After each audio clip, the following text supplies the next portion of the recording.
नमस्कार दोस्तों, आप सभी का स्वागत है हमारे इस YouTube चैनल में जिसका नाम है रूरल इंडिया एकेडमी। मैं हूं आपका दोस्त क्रिकेट बडी फलेंद्र प्रजापति। बहुत दिनों के बाद हम इस कोविड सिचुएशन में आप लोग के लिए वीडियो लेकर आ रहे हैं, लेकिन मत भूलिए दोस्तों इस बात को कि हम अपने सेफ बबल पर हैं, बायो बबल पर हैं। घर से बहुत ही कम निकल रहे हैं। हमारी जो एकेडमी है घर के पास ही है, इसलिए आप भी सेफ रहे और हाथ धोते रहिए और प्लीज़ मास्क ज़रूर पहनिए।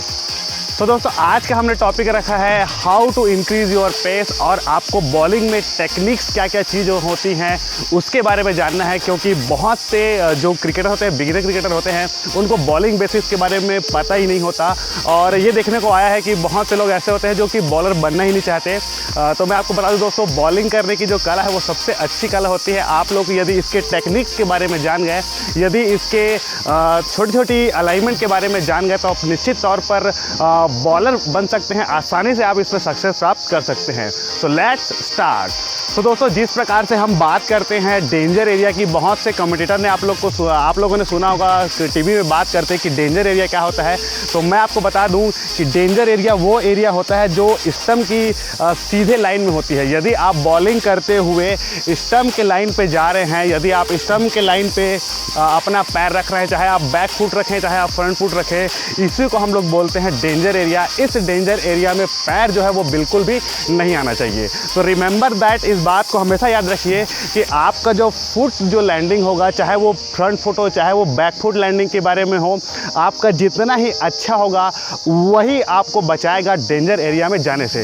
इसके लिए आपको क्या करना है दोस्तों, इस बात को हमेशा याद रखना है कि जब कभी भी आप बॉल डिलीवर कर रहे हैं, आपका जो अलाइनमेंट होना चाहिए वो एक ही सीध में होना चाहिए। देख लीजिए, यदि आप बॉल डिलीवर कर रहे हैं, आपका फ्रंट फुट और आपका बैक फुट दोनों ही कोशिश करेंगे कि एक लाइन में हो। कोशिश करेंगे कि यदि आप एक लाइन में अलाइन करने का प्रयास कर रहे हैं, तब आपका जो अप्रोच होना चाहिए वो टूवर्ड्स बैट्समैन की ओर होगा। बॉल आप अच्छे से डिलीवर कर पाएंगे अपने टारगेट पे।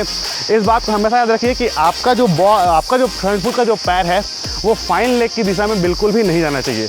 यदि फाइन लेग की दिशा में जा रहा है, निश्चित तौर पर आपकी जो बॉडी है वो एडजस्ट नहीं कर पाएगी, गिरेगी और आप अपने टारगेट पर बॉल डिलीवर नहीं कर पाएंगे। तो कोशिश करेंगे, इंचेस ऑफ फ्रैक्शन की बात होती है दोस्तों। आप छोटा छोटा सुधार करके इसमें आप अपने बॉलिंग को सुधार सकते हैं। करना क्या है, आपको सिर्फ और सिर्फ अलाइन करना है, दोनों पैर को, बैक फुट को और फ्रंट फुट को गिराने का प्रयास करना है एक ही सीध में, तब आप नहीं जाएंगे डेंजर एरिया में। यही होता है दोस्तों टेक्निकल बात करने, यही होता है दोस्तों टेक्निकल टर्म बॉलिंग बेसिक्स पे। यदि आपको जानना है तो ये आपको आएगा बेसिक स्मूथ रनअप से। हमने इससे पहले एक और वीडियो बनाया हुआ है बॉलिंग बेसिक्स के ऊपर, जिसमें हमने बताया था कि आप साइड ऑन रनअप भी ले सकते हैं, आप स्ट्रेट ऑन रनअप भी ले सकते हैं। मैं ट्राई करता हूँ साइड ऑन रनअप करने का, लेकिन आपको ध्यान रखना है इस बात को कि आपको दोनों पैर को अलाइन करना है एक ही सीधे लाइन में, तब आप अच्छे से बॉल को डिलीवर कर पाएंगे। तो दोस्तों बात कर ली जाए इसके दूसरे टेक्निकल टर्म के बारे में, जो कि होता है आपका रनअप। रनअप आप लोग का बहुत ही ज़्यादा स्मूथ होना चाहिए दोस्तों। स्मूथ कहने का मतलब मैं आपको बता दूं, ना ही ज़्यादा फास्ट और ना ही ज़्यादा धीरे। आप जितना अपने हिसाब से एडजस्ट करेंगे, जैसे कि मैं अपने बारे में बात करूं दोस्तों, तो मैंने पहले के वीडियो में ही कहा है कि मेरा जो बॉलिंग रनअप है वो 18 से 20 कदम का होता है। आप चाहे तो इससे ज़्यादा भी ले सकते हैं, आप चाहे तो इससे कम भी ले सकते हैं। आपका जो मेन पेस जनरेट होता है वो होता है दोस्तों आपके अलाइनमेंट से। तो रनअप, इस बात को हमेशा याद रखिए कि आपका रनअप हमेशा स्मूथ होना चाहिए। अधिक और जानकारी के लिए हम यहाँ पर वीडियो डाल देंगे, आई बॉक्स में हमने पहले ही वीडियो बनाया हुआ है, आप उसको जरूर वॉच कीजिएगा। तो मैं बता रहा था दोस्तों अभी आपको रनअप के बारे में, जितना हो सके दोस्तों आप अपने पंजों के बाहर रनअप करेंगे, उतना ही ज़्यादा आप अच्छे से दौड़ पाएंगे और आपके अंदर वो अलाइनमेंट की जो क्वालिटी है वो आ सकेगी। मैं आपको दिखा देता हूँ कुछ इस प्रकार से आपको रनअप करना है ताकि आपको अपने टारगेट डिलीवर कर सके। और जब कभी भी आप बॉल डिलीवर कर रहे हैं, तब जैसा कि मैंने पहले ही कहा है, आपका बैक फुट और आपका फ्रंट फुट दोनों एक ही लाइन में होना चाहिए। और जब कभी भी आपने बॉल डिलीवर कर दिया है, आपका जो बैक फुट है वो इधर ना जाकर सीधे जाना चाहिए बैट्समैन की ओर। यदि आपका जो बैक फुट है वो सीधे की ओर जा रहा है, तब निश्चित तौर पे आप डेंजर एरिया जाने से भी बच जाएंगे। तो दोस्तों बात कर ली जाए इसके तीसरे टेक्निकल टर्म के बारे में, जिसको हम लोग देसी भाषा में बोलते हैं कंधा मारना। कंधा मारना सिर्फ यही होता है दोस्तों कि आप जितना ज़्यादा अपनी बॉडी को झुका पाएंगे, ध्यान देना है, पहले से ही मैंने कहा हुआ है कि आपका जो पैर है वो सीधे बैट्समैन की ओर होना चाहिए, न कि फाइन लेग की ओर।